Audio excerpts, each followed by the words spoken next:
Good morning students. In the last class we started with a new chapter, that is soil, and we learned as to what is soil and what it is made up of and why soil is so important for us. Today we are going to learn about two new topics that are related to soil, that are the properties of soil, which means what all soil is like, the properties of soil, the characteristics of soil, and we are going to also learn about the formation of soil, how with the help of what soil is formed, how it is formed, so all that.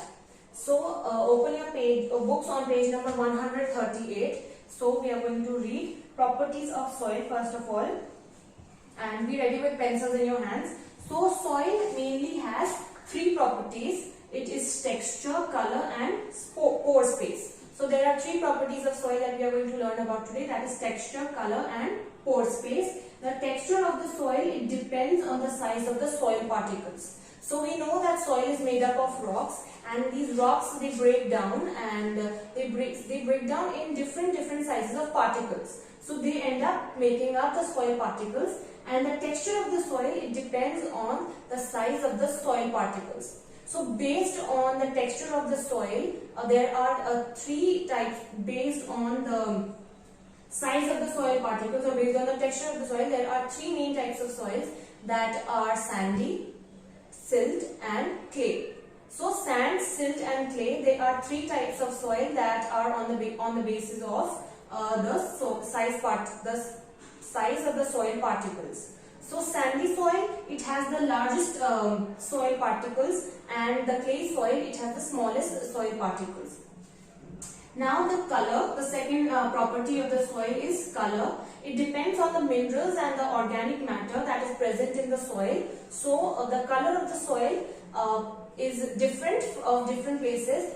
Different places have different colors of soil. For example, we have black soil, red soil. Some places, or they also have there are beaches which have pink soil in them. So the different colors, they are because the change in colors in the soil are because they depend on the minerals and the organic matter that is present in the soil.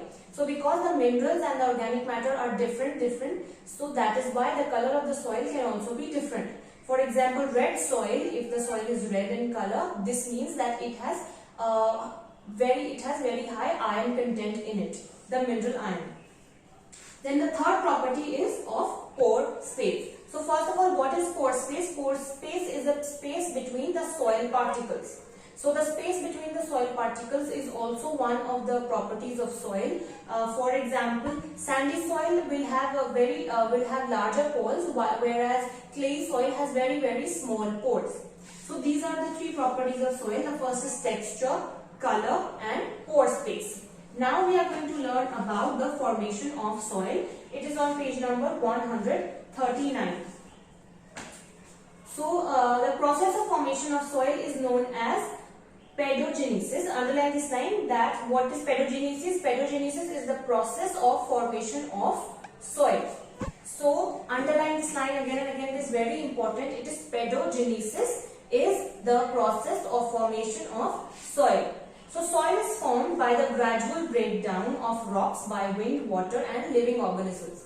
Underline this line, that how is soil formed? Soil is formed by the gradual breakdown, means gradual means continuous breakdown of, continuous but slowly and gradually.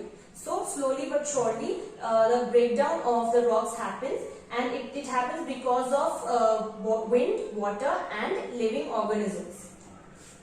So this process of gradual breakdown of the rocks that form soil particles is known as weathering. Underline this line. This process is known as weathering. So if I ask you what is weathering, weathering is the process in which the gradual breakdown of rocks leads to the formation of soil particles by wind, water and living organisms. Now wind, water and living organisms, they are known as the agents of weathering, because of them weathering is happening. That is why they are known as the agents of weathering. Underline this also, that wind, water and living organisms are called the agents of weathering. Now weathering is basically determined by four main factors, and they are rock type, climate, topography, and plants and animals. Now we are going to learn about them in a little bit detail, and it is given on page number 139. So weathering is determined by four main factors. So first is the rock type. Some rocks break more easily than others. Some rocks are quite soft, some are very very hard and very difficult to break.